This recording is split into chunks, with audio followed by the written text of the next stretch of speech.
How's your career started flag football? Yeah, so for flag football, actually, I was invited by a friend. And, well, also, even this friend is in the basketball world, too. He's also a Philam that I played with back then, the earlier years when I was still playing in UP. And he invited me recently, actually, I would say around May, around May of this year. And he invited me to see if I wanted to play, if I was interested. I told him I was interested as a hobby first, because I thought it was, here in the Philippines they don't have any leagues or anything for flag football. So um, when my intention to when I was getting going there was more of like, oh, this is just for fun and stuff like that. And then right from the the start, it was like a real practice, and then right after that, it was just like scrimmages and stuff. And so like it kind of opened my eyes to that people are actually liking flag football and wanting to make it a real thing, a real sport here in at least the community that I joined. So right after that, parang tuloy-tuloy. It just uh, I was decent at the position I was given, and my friend said we have a team. We're trying to build a team to play, and then that's just how basically it started, and then until now, which is great. So yeah. How's experience playing flag football? Experience playing flag football. Oh, okay. So yeah, I mean we could talk from the start. Actually, I know how to play American football actually. Uh, Back home when I was still in the States, but I never want to get hit or injured, so I never like continue to play even through like the smaller leagues back home in the States, and so I just knew the mechanics of how to play and stuff like that. And then when I was still young, maybe around I would say seventh grade, my PE class introduced flag football, and so that's how I was able to learn that like, oh, aside from American football, there's also flag football where there's like no contact, and literally that was the only time I had played football or even touched an actual football since then. So the last that's about like maybe like 10, 15 years, and I just knew the mechanics obviously. So then when my friend was the one who invited me to play, I was like, oh yeah, yeah, I know the basics at least. So I joined and stuff like that. So to moving forward to now, my experience with flag football is amazing. The community that they have here in Philippines, it's still small, but we believe that it's gonna grow. It's gonna grow really big. In a sense that on the flip side, in the States, NFL, which is the National Football League, the professional national, like the football league in the States, they are basically investing in flag football. The reason for that also is that flag football is considered a sport in the Olympics, and so basically the team that I'm on, they want to also push as much as they can a great community first here in Philippines, and then also make sure that there's like a foundation so that when there's a time that or if there's a chance that we could join the Olympics for flag football, at least we have a basis of there is a team here. There's at least a semi-pro league. Hopefully by next year. So the experience I'm having is really really fun, and also I believe it's just like the right timing that I came through. So yeah. How's experience playing in PBA on tour? Nice. So yeah. PBA on tour when I was able to be lined up for Nebra was a fun experience, and it was a it was kind of like not a shocking experience, but then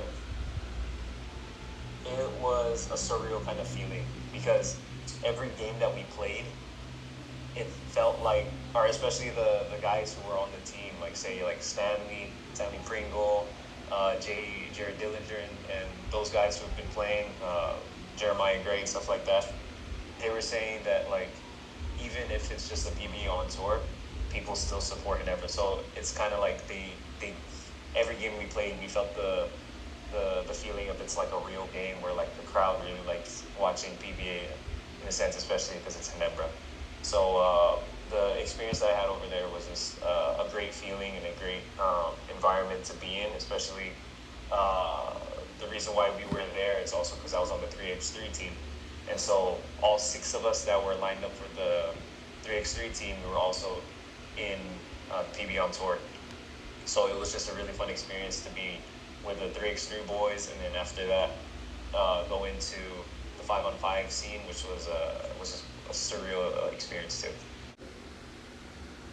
Start, bench, cut, Jimmy Alapag, Terrence Romeo, and Alex Kabagnet. Oh man, they are 3 individually great guards here in Philippine basketball. So I will be.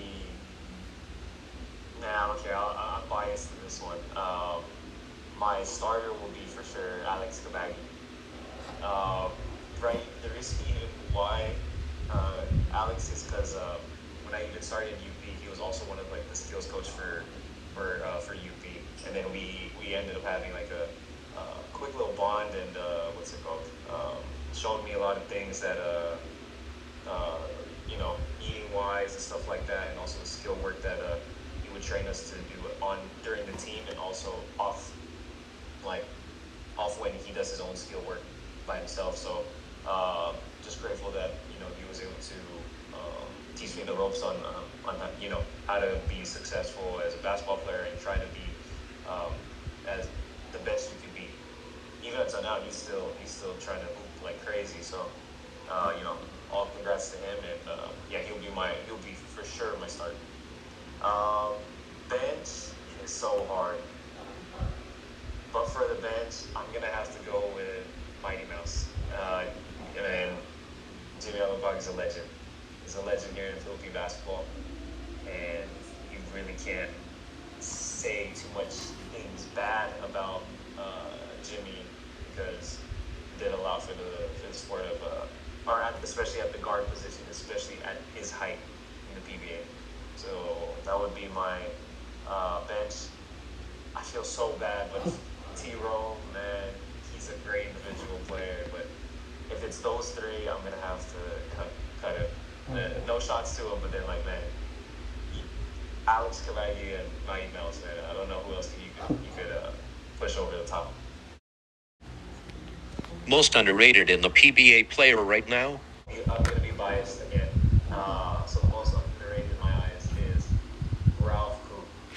He was also my teammate for 3x3 in Ginebra. He's right now currently obviously in Ginebra, the main team. But we know he's such a team player, and he's such a great shooter, and the most underrated thing that if the people don't see it now, he is an excellent passer. He just has the IQ and just knows how to get the ball to the players that need the ball. And I chose him to be the most underrated because if he was on any other team, he would be either probably borderline starter, or he's going to be at least six man off the bench, or the first big coming off the bench. Because he's like a dime a dozen. Very, very rare to have someone who knows that the IQ of him and the shooting ability that he holds, and just the passing for it to be like a stretch for it. What sports should be recognized by Filipino, except boxing, basketball, and volleyball? Right now, flag football is booming. It's starting to boom, so it's still in its baby stage of the sport. It's not the baby stage of the sport, but it's more of like the recognition.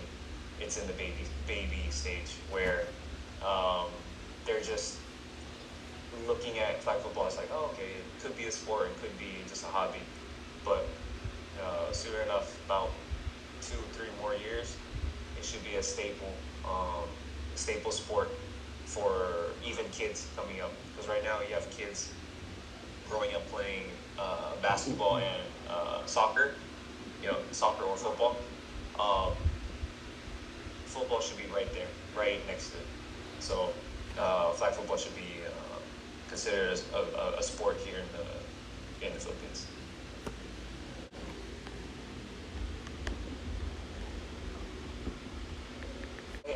I don't know the actual rules for rugby, but for flag football is really like no contact at all. So there's no like tackling, no like holding. Well, even in American football, you can't really. Actually, you could hold here and there. But the difference between flag football and rugby is the biggest thing is that there's no contact. Like you can't tackle and stuff like that. What else that I can see? I think in rugby you could kick the ball to like change possession, stuff like that. Just it's kind of like American football. In flag football, there's no kicking the ball to change possession. It's more of like if you finish all 4 downs, then it's a turnover. Then from offense you give, or then it'll be the change of possession to the other team. I guess, yeah, I'm not super clear on the rules of rugby, but those are the things that I could really see the differences on. Starting 5 all-time of GSW. It was very quick. I just only had two that I had. It was either on the shooting guard position, but yeah, we go up. We go down it right now. So my starting 5 list is based on the people that I watched. So the people that I watched growing up and seeing like, oh man, they should be in. But one thing like, okay, we can special mention that later. But so for my point guard, it would be Steph for sure. Steph, and until now. Yeah. My number 2, my shooting guard. So this is where I had a confliction. Obviously, Steph and Clay was the Splash Bros duo. But growing up, my favorite player was Jason Richardson. So my all-time shooting guard for Golden State Warriors is Jason Richardson. Number 3 is hands down KD. Even though he played 4 years for the Warriors. Was it 4 years? 4 years or 3 years? I think 3 years. Sorry, 3 years was 3. Yeah, 3 years for the Warriors and got 2 championships. He brought the Warriors up there too. So KD, hands down, you can't be anyone better. Power forward, I would go with Antoine Jameson. Antoine Jameson is an OG. Actually, one of the first NBA, or one of the first Golden State Warriors games I went to, Antoine Jameson, I think, dropped the 44 on, I forgot who it was. But, man, when I saw him, I was like, dang, that dude was nice. So Antoine Jameson, for anyone who knows NBA back then, Antoine Jameson was a certified bucket. And then my center, a lot of people will laugh at this, but again, it's for the people that I watch, and I actually like this center that I have. It's Andres Biedrins. If anyone remembers him, man, Andres Biedrins, big, was he like 6'11" or 7 foot, Latvian from Latvia center that just knows how to pick and roll, knows how to play defense, and he also has that a little bit like the offensive IQ that was like kind of showing that like the people like who would you say like who had Jokic or who had like Jokic type of mentality on the offensive end. Obviously, he wasn't as skilled as Jokic, but you could see there was glimpses if the game was different in a sense. But Andres Biedrins, man, he didn't have any shooting, but he was one of the guys that I actually liked on Golden State Warriors. And then so basically my special mentions, like say if I had a 6-man, I would have Klay Thompson for sure. And then I would have Will Chamberlain, but the thing is I never seen Will Chamberlain play, so that's why I still not just be.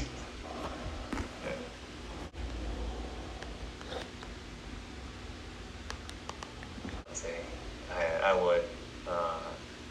Monte would be be another of my special mention. But yeah, I do love Monte because then I was one of those people that trade Steph instead of Monte, and then when they flipped it, I was so hurt. I was so hurt, and then next thing you know, Steph just went crazy. So um, I lived through that, and Clay's still the man for me.